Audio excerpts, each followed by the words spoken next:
Tumour, అందుకే చెస్ట్లో ఒక పెద్ద మాస్ ఉంది, ఇది 12 cm by 10 cm. So we remove that one and it's going inside the canal. It's స్పైన్కి ఇన్సైడ్ లోపల కూడా కొంచెం ట్యూమర్ ఉంది. ఇది sir together we did surgery.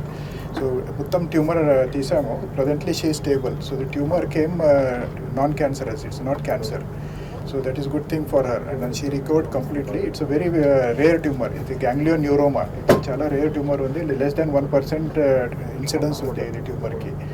So future lo she has to do scanning, repeated scanning cheyala. Tarvata if it recurs, very less chances recurrence ki chances takku undi. Recurrence ki chances unte treatment cheyala, but very less than 1%, because muttam 99% tumor teesamu. So the danger in this surgery is one is paraplegia. Paraplegia ki chances untundi. Idi 10 to 15% chances untundi paraplegia ki.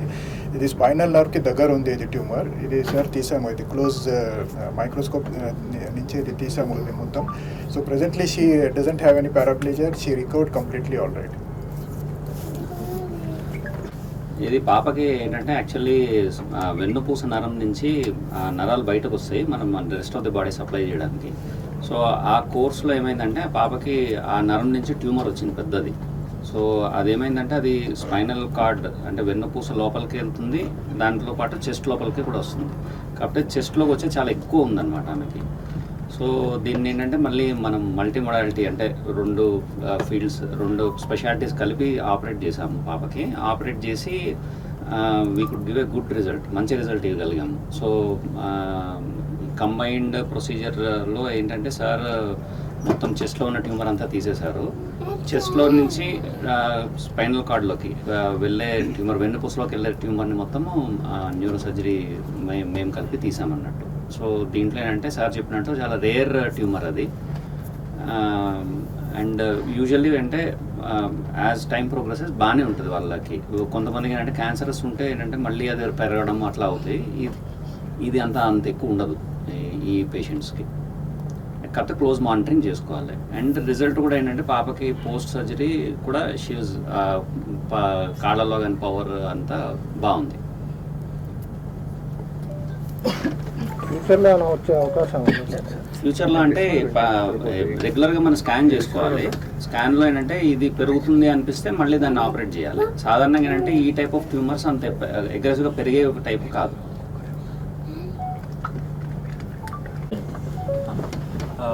Actual patient వచ్చింది ఎదుగుదల లేదు అని, పైగా కొంచెం నడుస్తూ పడిపోతుంది అనే కంప్లైంట్తో వచ్చారు. అండ్ పాపం వాళ్ళు 2-3 హాస్పిటళ్ళు తిరగడం జరిగింది.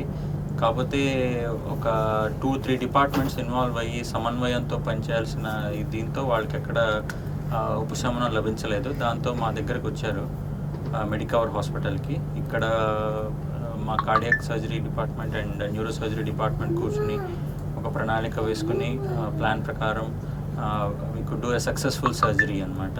సో ఇందాక సార్ చెప్పినట్టు ఈ సర్జరీలో మెయిన్ రిస్క్ ఏముండే అంటే కాళ్ళు చచ్చిపడిపోయే అవకాశం.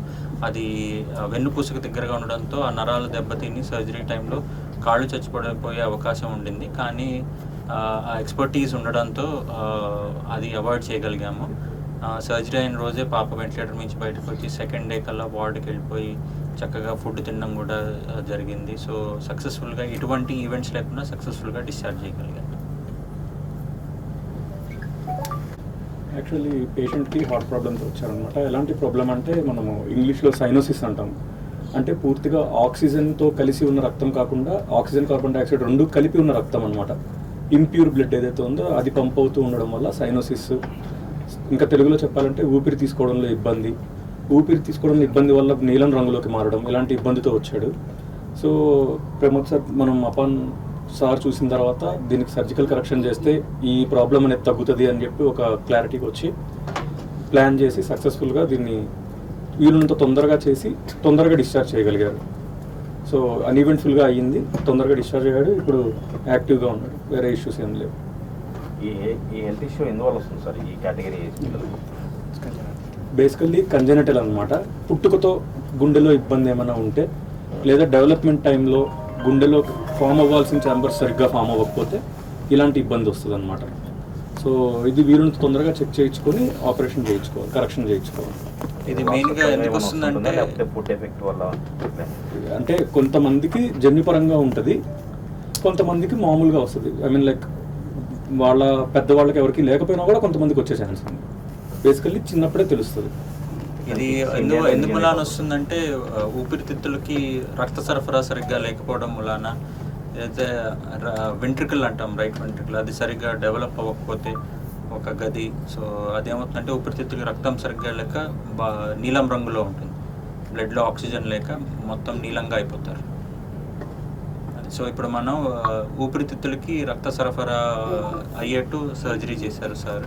సర్జరీ చేసి దాన్ని సక్సెస్ఫుల్గా త్వరగా డిశ్చార్జ్ చేయడం జరిగింది ఆపరేషన్ తర్వాత. ఫాస్ట్గా డిశ్చార్జ్ అయ్యారు. ఇట్లాంటి ఇష్యూ రాకుండా పుట్టినప్పటి నుంచి ఏమన్నా ట్రీట్మెంట్స్ అట్లా ఏమన్నా ఉంటాయి? ఇష్యూ రాకుండా కాదు, బేసిక్గా ఊపిరి ఏడుస్తూ ఉండగా కలర్ మారిపోవడం పిల్లలు, ఫేస్ అవన్నీ అలాంటి కంప్లైంట్స్తో ఉంటారనమాట పిల్లలు. సడన్గా ఏడుస్తూ గుక్కపెట్టి ఏడుస్తున్నప్పుడు కలర్ మారిపోతుంది ఫేస్, లేదా అలాగే కొన్నిసార్లు పరిగెడుతున్నప్పుడు పెదాలు అవన్నీ బ్లూ కలర్ మారడం, అలాంటి లక్షణాలతో ఉంటాయి. అవి పేరెంట్స్ గమనించి తీసుకొస్తారనమాట. ఇలా అవుతుంది, గుక్కపెడుతూ ఆయాసపడుతున్నాడు అలా. సో అవి తీసుకొచ్చినప్పుడు ఒకసారి మనం 2D ఈకో చేసి చూసిన తర్వాత అప్పుడు దానికి డయాగ్నోసిస్ చేస్తారు. Our heart was not developed properly. So normally 4 chambers ఉంటుంది heart ki. So in his case it is not 4 chamber. One chamber కొంచెం చిన్న ఉంది, one chamber was well developed. So and connections కూడా సరిగా లేదు. Like lung connection is from right side, body connection is from left side. So in his case it was others, reverse ఉంది ఇది.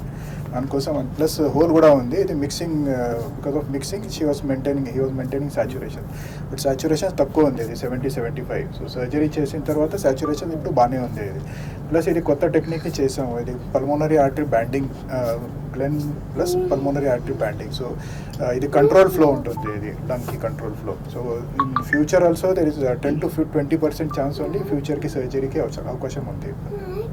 అంటే repeat సర్జరీకి ఓన్లీ 10% అంత అవసరం లేదు అని చెప్తున్నారు. So no need of any repeat correction, ఇది సరిపోతుంది పేషెంట్కి లైఫ్లో. బాగా ఊపిరి పట్టేటట్టు చేసింది సార్ ఫస్ట్. అయితే మేము యూట్యూబ్ మన గూగుల్లో కొడితే మాకు హాస్పిటల్ అంటే 5 స్టార్ ఉన్నదని తెలిసింది. అయితే ఇక్కడికి వచ్చేసి డైరెక్ట్ సార్ని కలిసింది, ఆపరేషన్ చేసిండు, 8 రోజులకే డిశ్చార్జ్ చేసింది సార్. ఇప్పుడు బాబు అయితే మంచిగా ఉంది, యాక్టివ్గా ఉన్నాను సార్, ఆడుకుంటాను, నడుస్తాను, ఫుడ్ కూడా తింటాను సార్, మంచిగా ఉంది. ఎన్ని రోజుల నుంచి మీకు తెలిసింది? ఇది మాకు స్టార్టింగ్ నుంచి తెలిసింది సార్. కొంచెం మా ఫస్ట్ ఏ హాస్పిటల్ చూపించారా, డైరెక్ట్ ఇక్కడికి వచ్చారా? ఫస్ట్ స్టార్ హాస్పిటల్లో చూసినాం. అక్కడ ఏమన్నారు? అక్కడ అంటే 10 days మన 10 lakhs అట్లా అడిగారు. కానీ ఇక్కడికి వచ్చినాక సార్ వాళ్ళు ఇక మేము అనుకున్నాం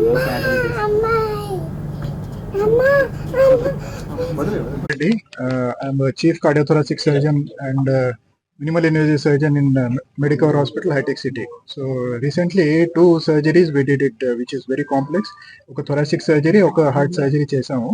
So in the thoracic surgery అంటే ఇది పెద్ద మాస్ ఉంది ఇది చెస్ట్ లో, roughly around 15 centimeter by 12 centimeter, and it's been there for long. So we removed that one. It's incidence of this mass ante the chances ఇది mass ki chances less than 1% ఉంది.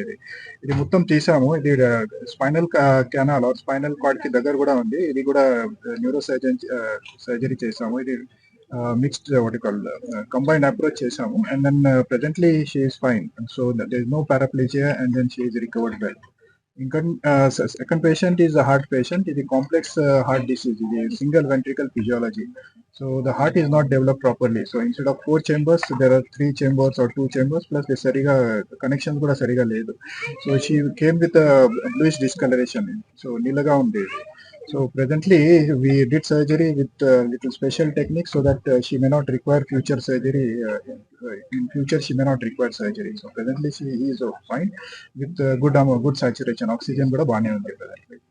So ఇట్లాంటి position పిల్లలకి ఎట్లా అంటే ఏ generation నుంచి start అవుతుంది symptoms కానీ ఇట్లా? So these mostly it's a congenital one. The heart disease is a congenital. ఇది చిన్నప్పటి నుంచి ఉంది, ఇది birth defect. So the heart సరిగా డెవలప్మెంట్ కి ప్రాబ్లం ఉంది హార్ట్ కి. So it's not develop properly. So ఈ ట్రీట్మెంట్ అనేది ర్యాండమ్ అవుతుందా లేకపోతే పోలియో, T2 ఇట్లాంటి కేర్ తీసుకోవడం? Congenital heart disease. It's not developed. It's a genetic. Genetic ఉంది. సో ఇప్పటి వరకు ఇండియాలో ఎన్ని కేసెస్ ఉన్నాయి అట్లాంటి?